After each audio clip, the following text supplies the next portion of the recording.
Bom dia, pessoal! Aqui na minha frente está o iPhone 17 e vou mostrar como mudar o dicionário do teclado.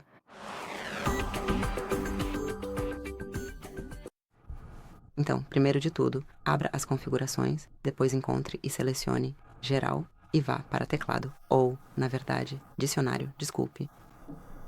E agora, facilmente, tocando em um específico, você o adiciona. É só esperar até que seja baixado. Enquanto isso, vou abrir uma nova mensagem. Como você pode ver aqui você tem este ícone de palavra e agora pode alternar entre aqueles que você tem atualmente. E nós acabamos de adicionar o terceiro, na verdade, o quarto. Obviamente, você pode desativar da mesma forma ou adicionar um novo. Então é isso. Obrigado por assistir. Por favor, inscreva-se no nosso canal e deixe seu like.